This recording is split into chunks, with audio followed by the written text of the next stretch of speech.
8 minutos empezamos con las noticias internacionales y están graves, ¿no? Como se sabe. Trump, los aranceles y el precio de la reindustrialización. Michael Hudson sobre la verdadera agenda detrás de la guerra comercial contra China. Basado en la entrevista de Ben Norton, informe de economía geopolítica con el economista Michael Hudson. 1. Los aranceles como guerra de clases, el verdadero costo de la agenda de Trump. Los aumentos arancelarios masivos de Donald Trump se venden públicamente como una medida patriótica para revivir la industria estadounidense.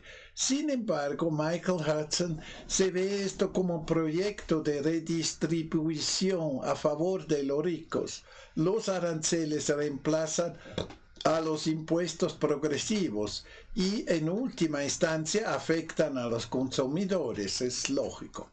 Mientras que los millonarios se liberan de su carga, la clase trabajadora paga el precio a través de precios más altos para los bienes importados. El recurso es una ilusión nostálgica. Trump alude al siglo XIX, la llamada Edad Dorada, en la que Estados Unidos prosperó económicamente gracias a los aranceles proteccionistas. Pero Hudson lo deja claro.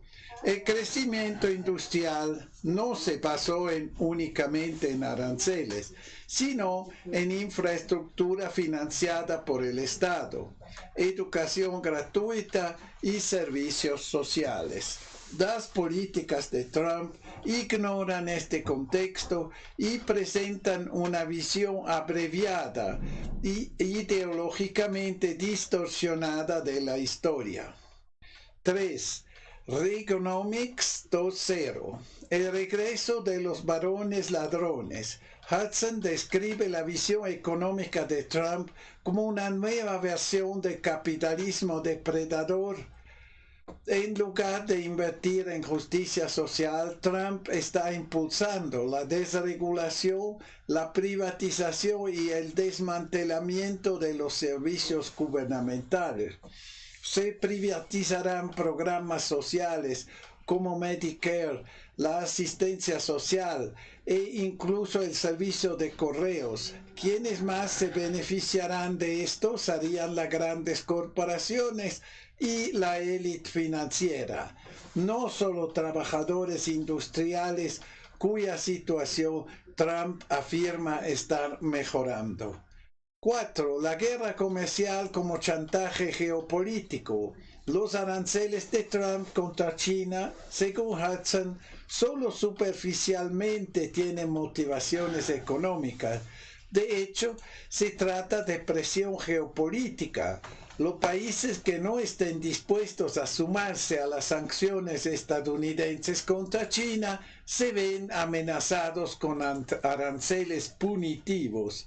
En realidad, Washington está utilizando la política comercial para asegurar su dominio a expensas de la cooperación global.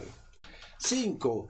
Desindustrialización en lugar de renacimiento. Hudson considera una ilusión la tesis que los aranceles desencadenarían una nueva revolución industrial en Estados Unidos.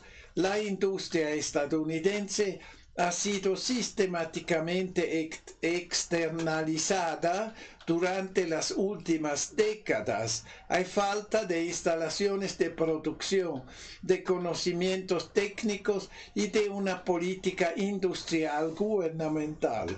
Un dólar más débil por sí solo no es suficiente. Sin capacidad industrial real, incluso el proteccionismo es inútil. 6. El contramodelo de China. Coordinación estatal e infraestructura social. En contraste, Hudson muestra cómo China ha construido una base manufacturera competitiva a través de las políticas industriales específicas, financiamiento público e infraestructura social, los bancos estatales, los préstamos baratos, la educación y la atención sanitaria gratuitas hacen que los trabajadores chinos sean eficientes sin empobrecerlos. El resultado, China está creciendo mientras Estados Unidos se estanca. 7. El tiro sale mal. Reacciones a los aranceles estadounidenses. Hudson explica que la política arancelaria estadounidense está obligando al mundo a disociarse estratégicamente. Al igual que Rusia, después de 2014, China está construyendo sus propias industrias, reemplazando importaciones y ganando nuevos socios. La guerra comercial está acelerando así el surgimiento de un sistema multipolar basado en la autosuficiencia y la integración regional sin Estados Unidos. 8. Está surgiendo un nuevo orden mundial sin Washington en su centro. Según Hudson, muchos países se están preparando para un mundo sin dominio estadounidense.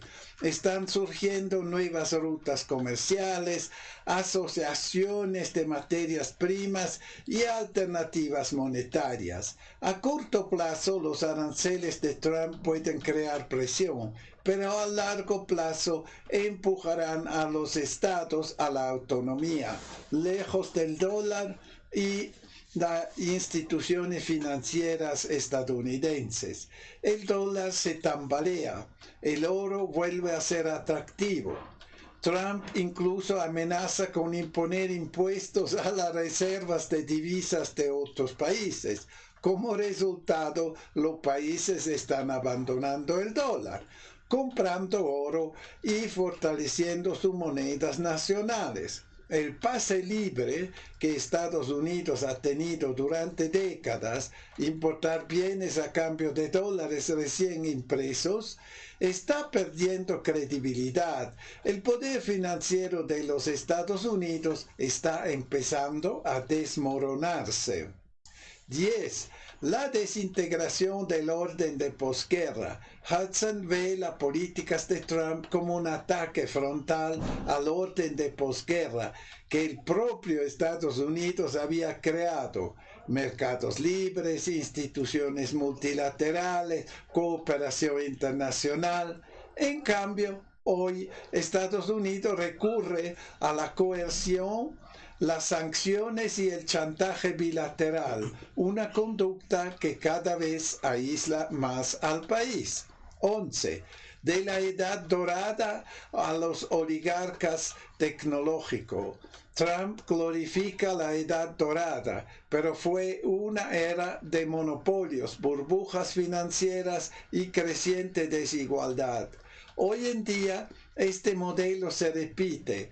Oligarcas como Elon Musk, Jeff Bezos o multimillonarios de Wall Street ejercen una influencia directa en la política gubernamental. El gobierno de Trump, según Hudson, está formado precisamente por fuerzas que quieren saquear el Estado, no construirlo.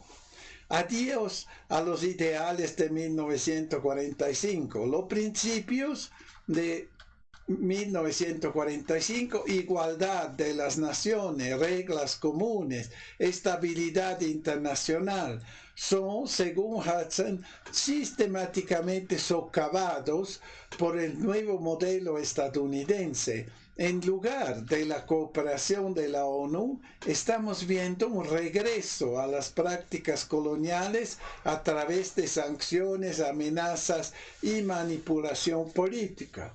Conclusión.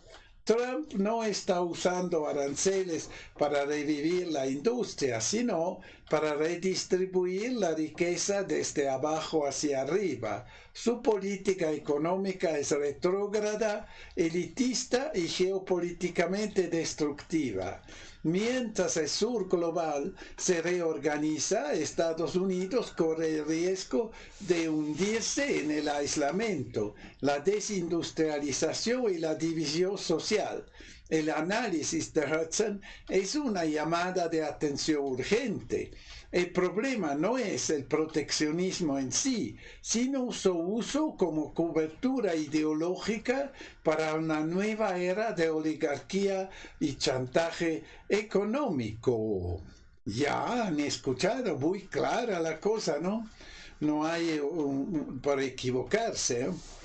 Y así es. Claramente es así. Ellos creen que viven en los tiempos del pasado, ¿no? Ya no es así. Ahora escuchamos una musiquita y después continuamos.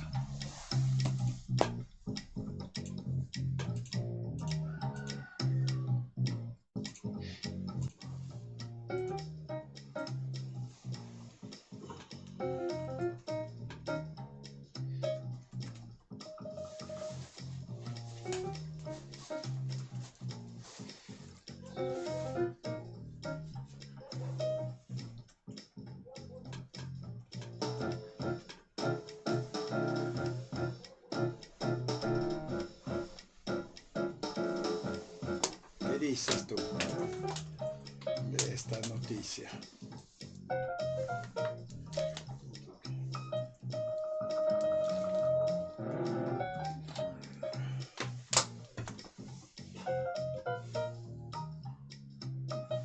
¿Qué se hizo así? ¿Eh?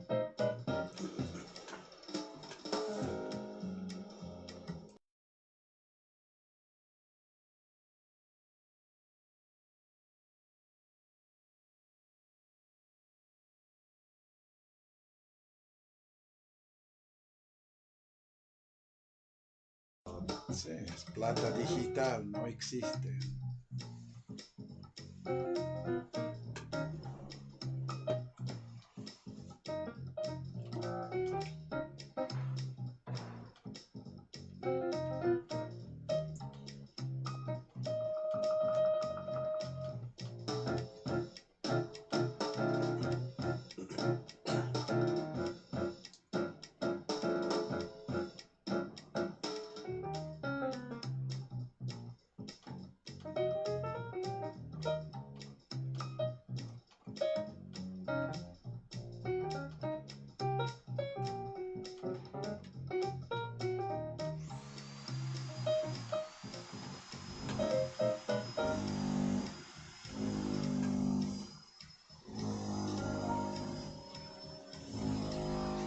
No le puedes decir esperen una media hora así, porque así no se escucha nada.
Puedes levantar un poco la música.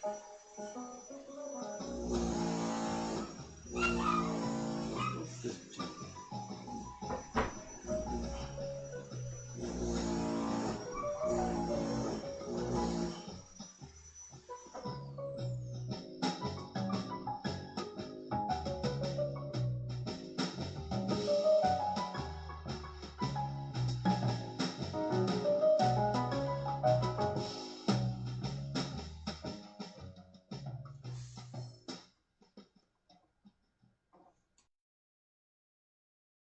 9:23, vamos con un artículo bien feo, decimos así. Los campos de concentración estadounidenses, por Chris Hedges.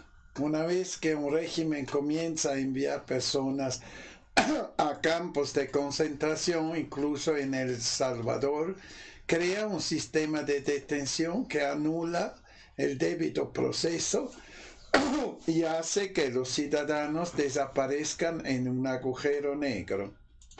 Nuestros campos de concentración en alta mar se encuentran actualmente en El Salvador y la bahía de Guantánamo, Cuba.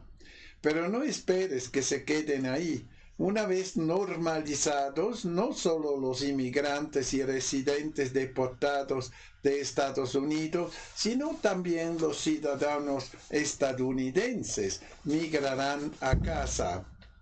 Hay solo un pequeño paso desde nuestras cárceles, donde el abuso y el maltrato ya son algo común, a los campos de concentración donde los prisioneros son aislados del mundo exterior, desaparecen, se les niega representación legal y son hacinados en celdas malolientes y superpobladas. Los prisioneros en los campos de El Salvador tienen que dormir en el suelo o en régimen de aislamiento en la oscuridad. Muchos sufren de tuberculosis, infecciones fúngicas, sarna, desnutrición grave y enfermedades digestivas crónicas. Los reclusos, entre los que hay más de 3.000 niños, son alimentados con alimentos en mal estado, están golpeados, son torturados, incluso mediante el método de ahogamiento simulado o colocándolos desnudos en barriles de agua helada, informa Human Rights Watch. En 2023, el Departamento de Estado calificó las condiciones de detención como potencialmente mortales, incluso antes de que el gobierno salvadoreño declarara el estado de emergencia en marzo de 2022. La situación se ha visto significativamente agravada por la incorporación de 72.000 presos bajo el estado de emergencia, según el Ministerio de Relaciones Exteriores. Desde que se declaró el estado de emergencia, unas 375 personas han muerto en los campamentos que forman parte de la guerra contra las pandillas del presidente salvadoreño Nayib Bukele, según el Grupo Local de Derechos Humanos, Socorro Jurídico Humanitario. Estos campos, el Centro de Confinamiento del Terrorismo, conocido como CECOT, a donde son llevados los deportados estadounidenses y donde se mantienen retenidas unas 40.000 personas, son el modelo, el presagio de lo que nos espera. Kilmar Abrego García, obrero metalúrgico y sindicalista, fue secuestrado el 12 de marzo de 2025 frente a su hijo de 5 años. Fue acusado de ser pandillero y deportado a El Salvador. La Corte Suprema estuvo de acuerdo con la jueza del distrito Paula Xinis, quien calificó la deportación de García como un acto ilegal. Los funcionarios de Trump atribuyeron la deportación de García a un error administrativo. Xinis ordenó a la administración facilitar su regreso. Sin embargo, eso no significa que regresará. Espero que no esté surgiendo que estoy introduciendo a un terrorista de contrabando en Estados Unidos, dijo Bukele a la prensa en una reunión con Trump en la Casa Blanca. ¿Cómo se supone que voy a contrabandearlo? ¿Cómo se supone que voy a traerlo de vuelta a Estados Unidos? ¿Se supone que voy a contrabandearlo a Estados Unidos? Claro que no lo haré. La pregunta es absurda. el presidente de Estados Unidos. Este es el futuro. Una vez que un segmento de la población es demonizado, incluidos los ciudadanos estadounidenses, a quienes Trump llama delincuentes domésticos, cuando se les despoja de su humanidad, cuando encarnan el mal y son vistos como una amenaza existencial, el resultado final es la eliminación de estos contaminantes, entre comillas, humanos de la sociedad. La culpabilidad o la inocencia no juegan ningún papel, al menos ante los ojos de la ley. La ciudadanía no ofrece ninguna protección. El primer paso esencial en el camino hacia el totalitarismo es la muerte de la persona jurídica en el hombre, escribe Hannah Arendt en Los orígenes del totalitarismo. Esto se logró, por un lado, sustrayendo a ciertos grupos de personas de la protección de la ley y, al mismo tiempo, utilizando el instrumento de la desnacionalización para obligar al mundo no totalitario a reconocer la anarquía.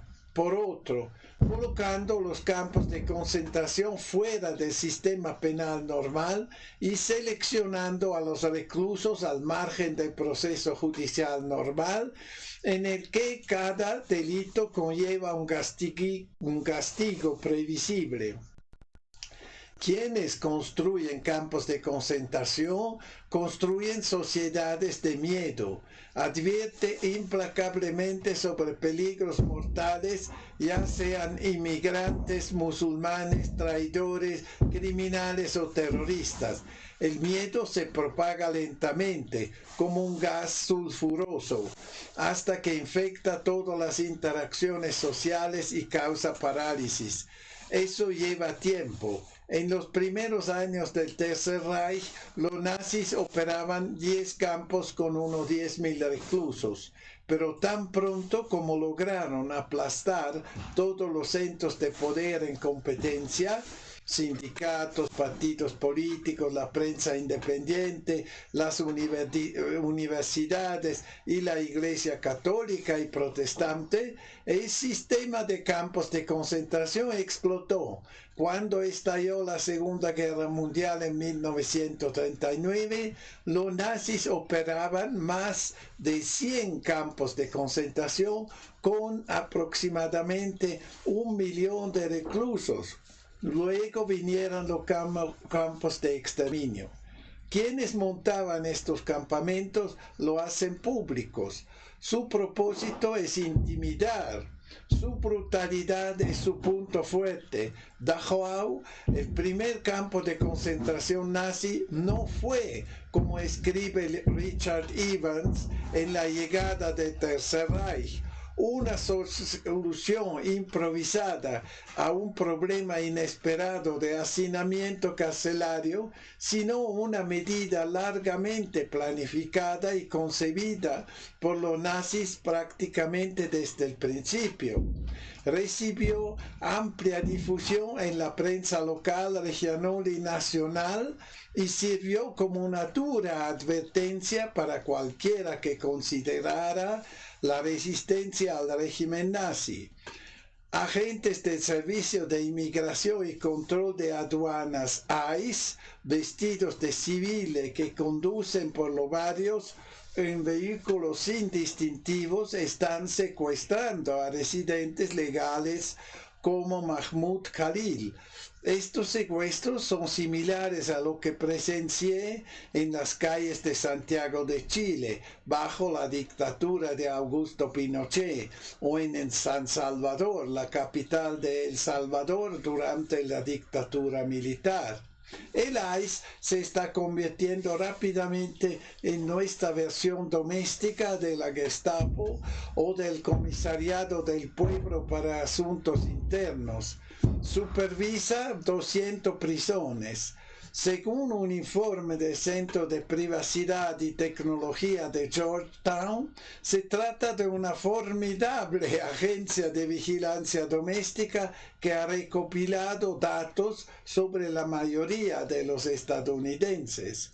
al acceder a los registros digitales de los gobiernos estatales y locales y comprar bases de datos que contienen miles de millones de puntos de información de empresas privadas. ICE ha creado una infraestructura de vigilancia que le permite compilar expedientes detallados sobre casi cualquier persona, aparentemente en cualquier momento, señala el informe.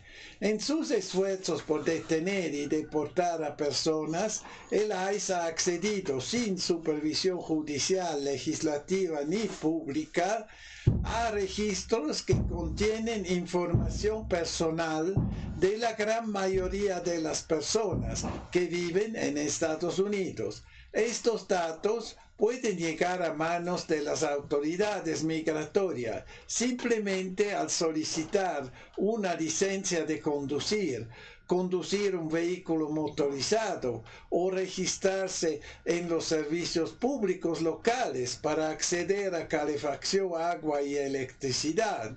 Los secuestros, entre ellos la ciudadana turca y estudiante de doctorado de la Universidad Tufts, Rumiesa Öztürk, están acusados de comportamientos vagos como actividades en apoyo de Hamas, pero esto es una excusa. Acusaciones que no son más reales que los crímenes fabricados bajo el estalinismo, donde las personas fueron acusadas de pertenecer al viejo orden, kulaks o miembros de la pequeña burguesía, o condenadas por ser trotskistas, titoístas, agentes de capitalismo o saboteadores conocidos como saboteadores, por conspirar para derrocar al régimen. Una vez que un grupo de personas es el objetivo, los crímenes de los que se le acusa son casi siempre invenciones, si es que hay alguno. Los internos de los campos de concentración están aislados del mundo exterior, desaparecen, serán exterminados, lo tratan como si nunca hubieran existido.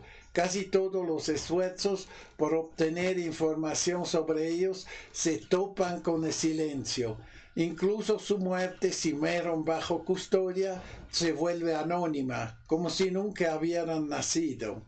Quienes dirigen los campos de concentración son, como escribe Hannah Arendt, personas sin curiosidad ni capacidad mental para formarse opiniones. Como ella misma señala, ya ni siquiera saben lo que significa estar convencido. Ellos simplemente obedecen, condicionados a comportarse como animales pervertidos. Están embriagados por el poder divino que tienen para transformar a las personas en temblorosos rebaños de ovejas.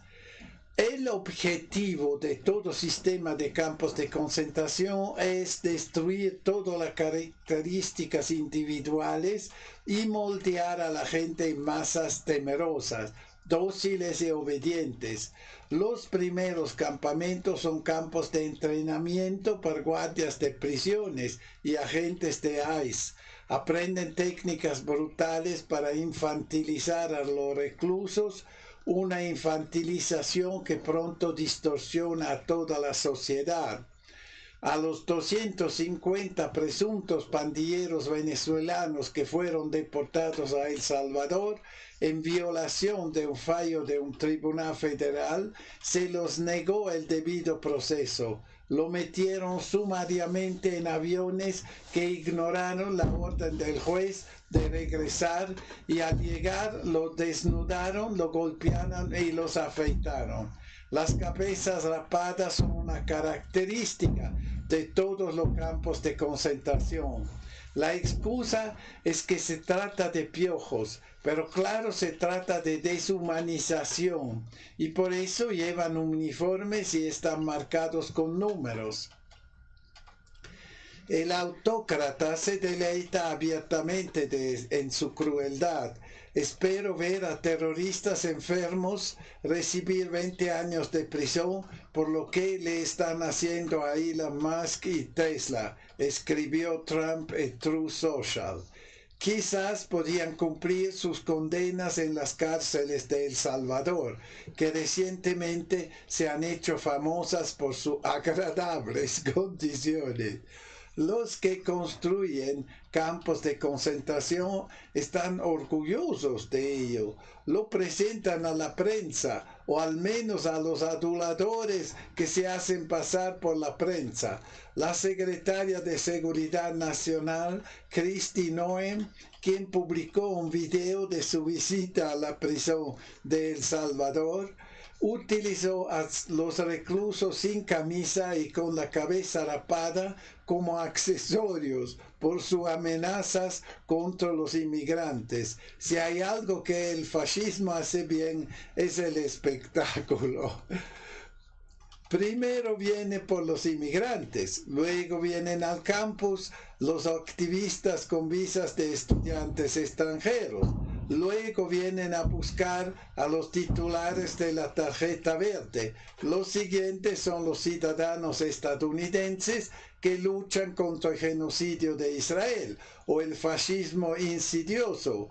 Luego viene por ti, no porque hayas violado la ley, pero la monstruosa máquina del terror necesita un suministro constante de víctimas para mantenerse. Los regímenes totalitarios sobreviven luchando constantemente contra amenazas existenciales mortales. Tan pronto como se elimina una amenaza, inventan una nueva. Se burlan del Estado de Derecho. Los jueces pueden denunciar esta ilegalidad mientras ellos mismos no sean purgados, pero no tienen forma de hacer cumplir las sentencias. El Departamento de Justicia entregado a Pam Bondi, la favorita de Trump, está, como todas las autocracias, diseñado para bloquear la aplicación de la ley, no para facilitar. Ya no existen obstáculos legales que pueden protegernos. Sabemos a dónde conduce esto. Ya lo hemos visto antes y no es bueno. Pero una cosa se olvida, el periodista Chris Hedge, a mí me parece muy paranoico. ¿Por qué? Porque primero se debe ver quién paga el ICE, ¿no? ¿Quién paga? ¿No? ¿Quién puede pagar esto?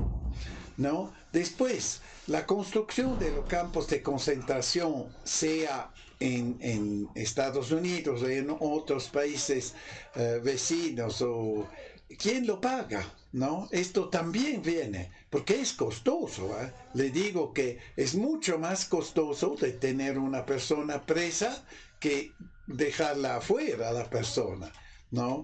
Por muchos, como se sabe acá en Perú, la prisión es un alivio, porque mínimo tienen su comida, tienen donde dormir, ¿no? Y etcétera, etcétera. Tenemos no solo un problema de la policía, acá hay un problema que no lo pueden tener en la cárcel. Primero, que no hay espacio en las cárceles. Segundo, no son seguras las cárceles y le cuesta más al Estado si lo deja afuera delincuente, si es un delincuente, decimos así. Pero delincuentes nunca faltan. Pero la pregunta es mejor de tenerlo preso o dejarlo afuera, porque si lo tienen preso es un costo muy grande, ¿no? O sí, hay varias opiniones sobre esto. En todo caso, es un horror. Esto no hay ni discusión sobre esto. Es un horror, ¿no? ¿Qué está pasando? Ya, vamos a Sabor Moreno, Quincas Moreira.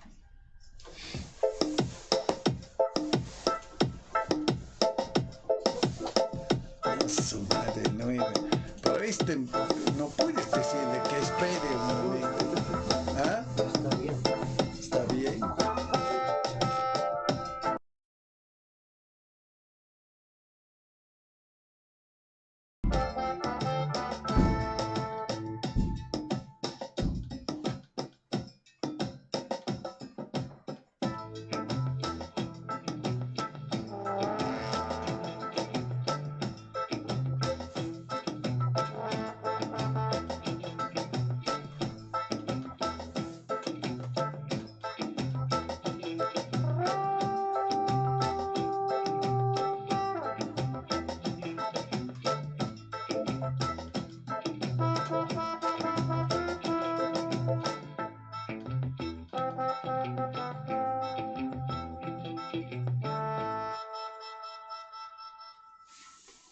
Ya bien han escuchado Sabor Moreno.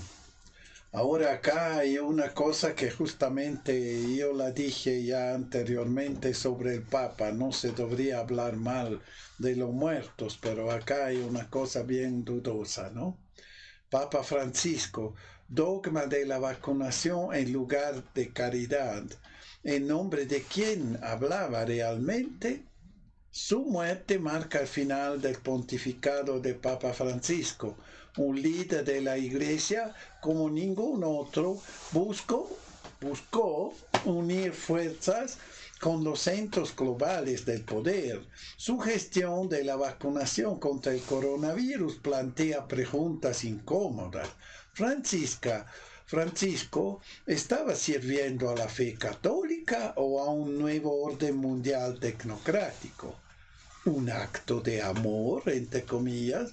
Francisco calificó la vacunación contra el coronavirus como un acto de amor, pero lo que parecía un mensaje pastoral resultó ser una campaña cargada ideológicamente.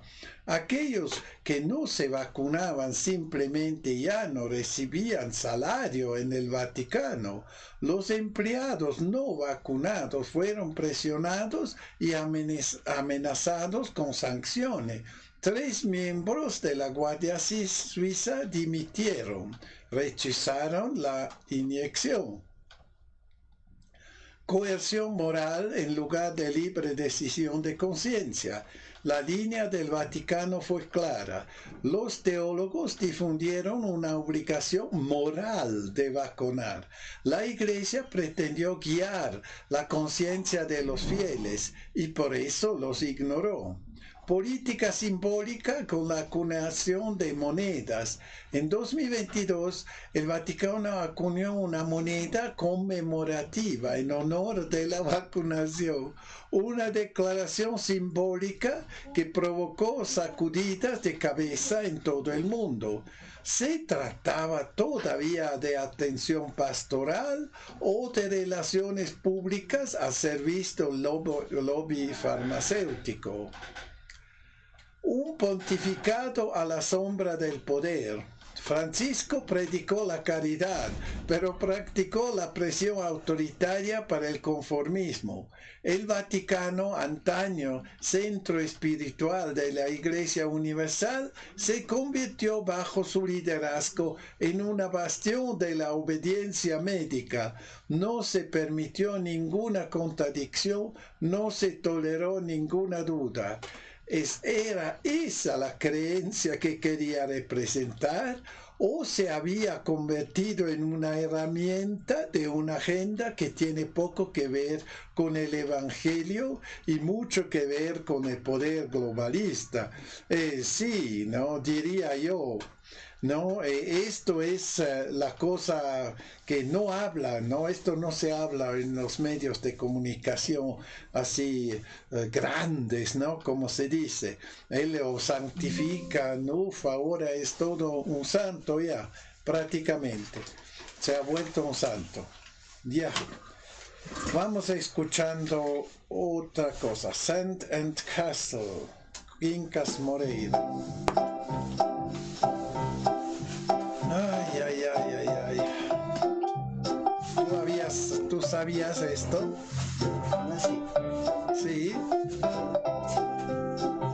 Pero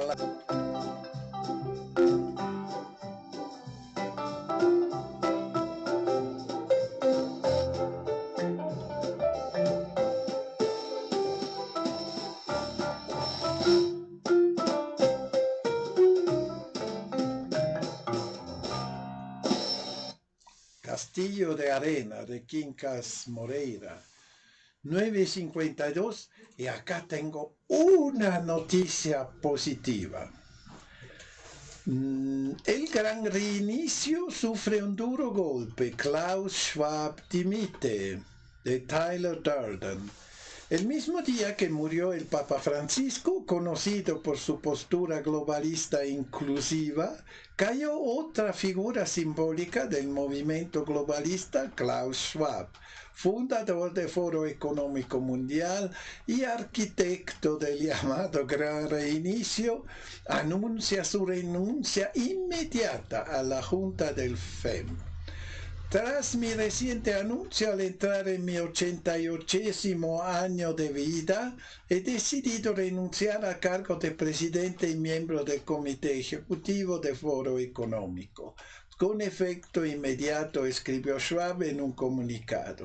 Esto marca el final de una era. Schwab fue considerado un pionero de una visión tecnocrática globalista que encontró un fuerte rechazo en amplios sectores de la población mundial. Su agenda, concienciación, comer insectos, campañas de vacunación a escala de ensayos de campo globales, control de la población y política climática bajo el lema del decrecimiento, lo que en teoría se presentó como un futuro sustentable, a menudo pareció en la práctica comunismo digital, con ideas como sistemas de crédito social, monedas digitales controladas por bancos centrales y una variedad de mecanismos de controles inspirados en China.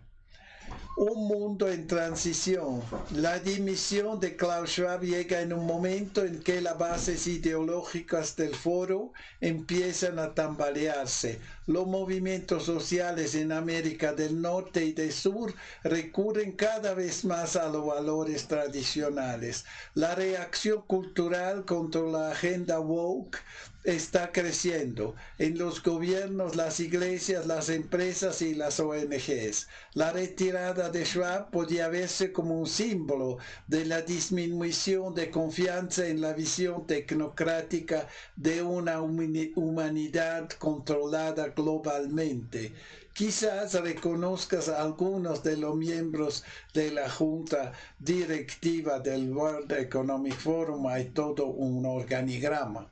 Schwab ya había renunciado a su rol operativo como CEO hace un año. Desde entonces, el exministro de Asuntos Exteriores noruego, Børge Brende, se encarga de gestionar los asuntos cotidianos. El vicepresidente, Peter Brabeck-Letmathe, asumirá a partir de ahora temporalmente la presidencia del Consejo de Administración, mientras un comité de selección decide quién será su sucesor. El Foro Económico Mundial afirmó, en una época de profunda transformación global, la necesidad de un diálogo inclusivo para abordar la complejidad es mayor que nunca. La Junta Directiva del Foro Económico Mundial subraya la importancia de su misión de servir de plataforma para el progreso y fomentar el intercambio y la colaboración entre sectores y regiones. Trump y Musk contra los globalistas. La retirada de Schwab se produce apenas 3 meses después de la aparición de Donald Trump en la reunión anual del WEF en Davos, donde anunció con la confianza a los globalistas reunidos. Estados Unidos ha vuelto. Junto con Elon Musk, Trump lanzó el programa Doge, que recortó miles de millones de dólares de financiación a USAID y a ONGs dudosas, un ataque frontal al corazón de muchos proyectos globalistas. ¿Qué dicen? No es todo, sigue el artículo, pero yo creo que sí es una gran noticia, ¿no? Nos hemos liberado de uno de los diabólicos tipos del Foro Económico Mundial. Es ya una buena noticia, ¿no? E incluida el Papa también, así tenemos 2 regalitos por ahora. Solo que cuando muere un papa llega otro. No es que nos hemos liberado por esto de todo. Esto es lo triste.